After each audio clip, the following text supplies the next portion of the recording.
Hey cherries, it's Jessica here from A Cherry on Top, and welcome to our December YouTube hop. The theme for this hop is our favorite traditions, and with the holidays here, I wanted to create a album to store those family traditions in. I am working with the Create Happiness Ivory Canvas Notebook Organizer, and it's a really nice album. It's from Stamperia, and there are these bands in the center here, and that's where you can put your notebooks. And what I'm kind of thinking right now is this can hold 4 years of memories. I don't usually finish like a whole album each year. I just don't take enough photos to complete a whole album. So usually it takes a few years for me to finish an album. And I was thinking this would work really well because I can put 4 notebooks in here, and I think I can at least finish a smaller notebook that might be a little bit more obtainable for me. And I thought that a really mixed media, fun cover would be perfect for this. This is something that I have a lot of fun doing, is grabbing out all of the mixed media and playing. I wanted it to be really holiday and a lot of fun, so I could also use this as decor, because right now is also when I'm setting up all of the Christmas decor around the house, and so I wanted a piece that I could add to that.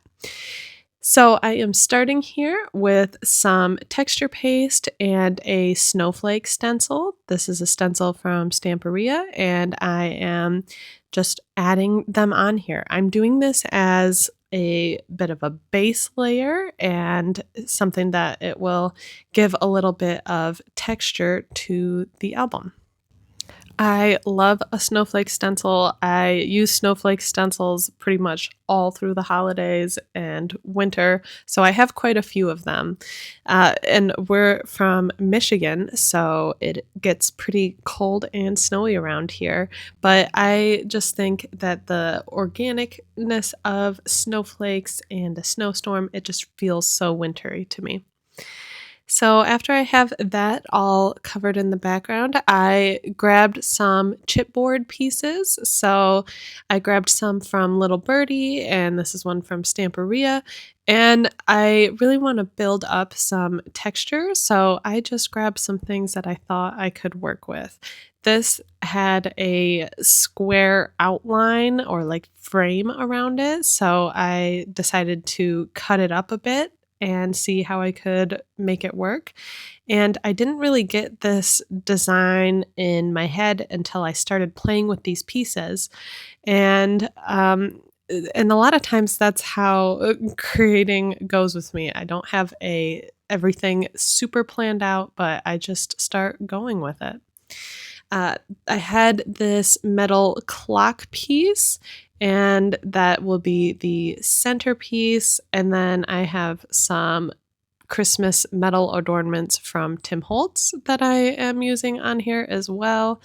And the snowflakes from this pack had little hoops on them, like they would make perfect charms, but I didn't want to use them as charms. I just wanted them to be on the cover. So I took some wire cutters and snipped off the little loop on top of these snowflakes.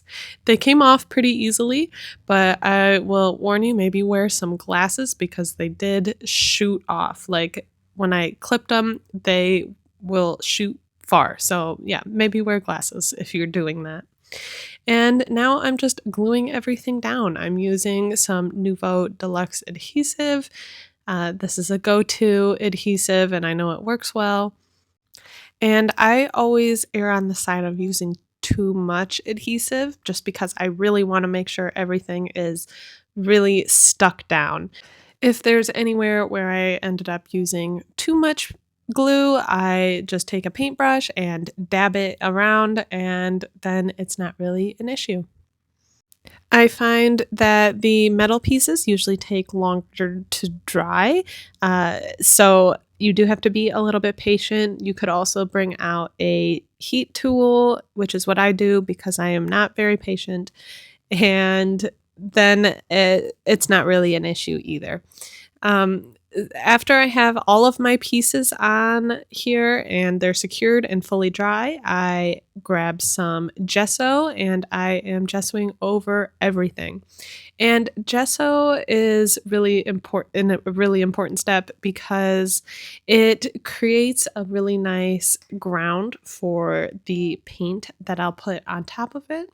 And also, if I was trying to just jump into painting, a lot of the paint that I use wouldn't stick, especially on the metal pieces. And then on the chipboard pieces, it would stick, but it would really sink in, and I'd end up having to use so much more paint. And just the techniques that I'm using wouldn't work so well. So, gesso is always a must for me when I'm doing a project like this. You can get gesso in a lot of different colors. I went for white just because I wanted a nice blank canvas.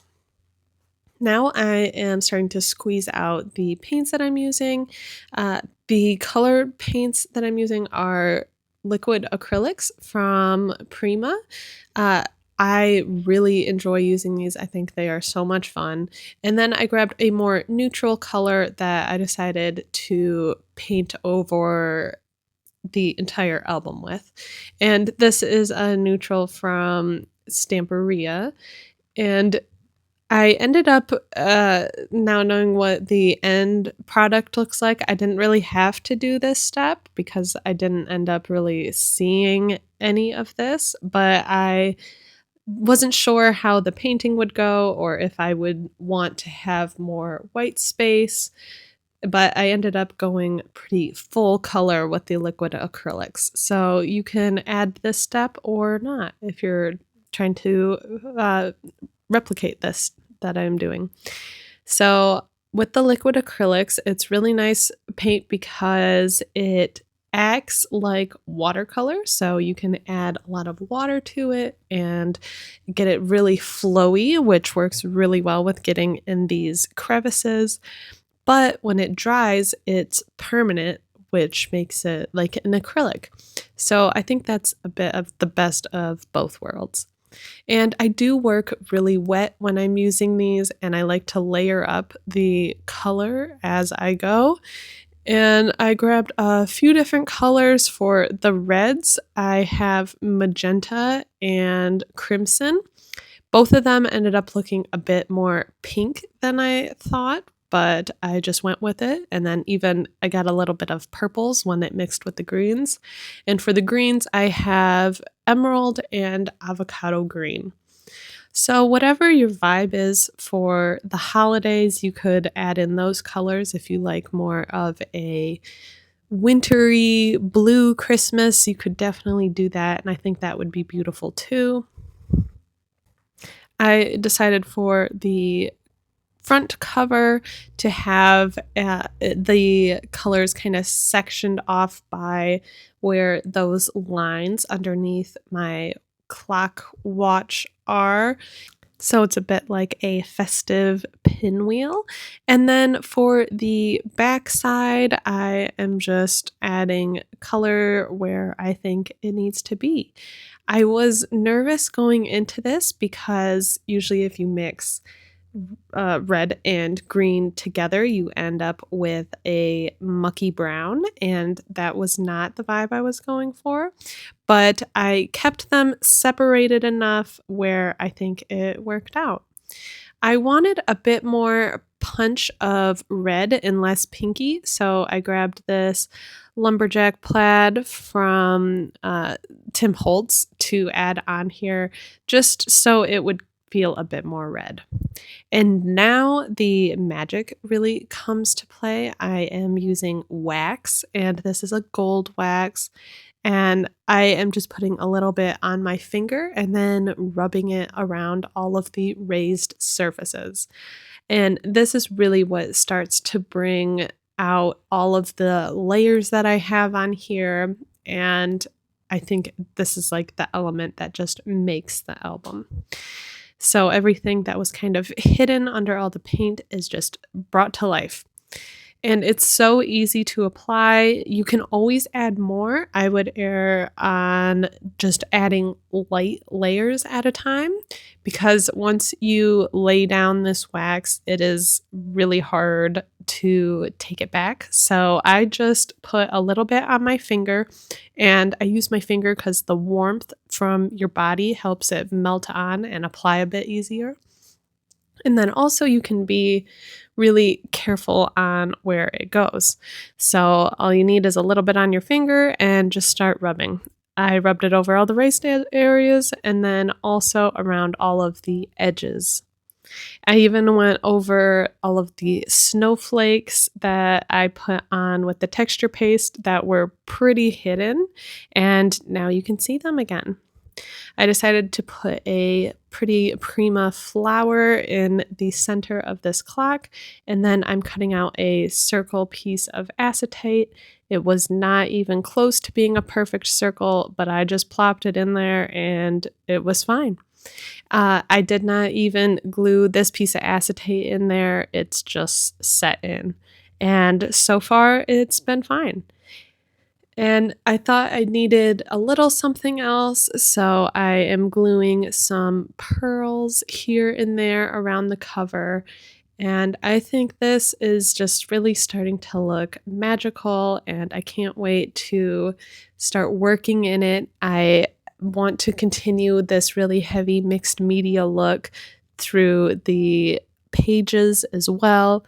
And I said I don't take enough photos during the holidays to fill an album, but having it be so mixed media, I can fill that with more pages like this, or just experiment with other mediums. So I'm really excited to jump in and start doing that.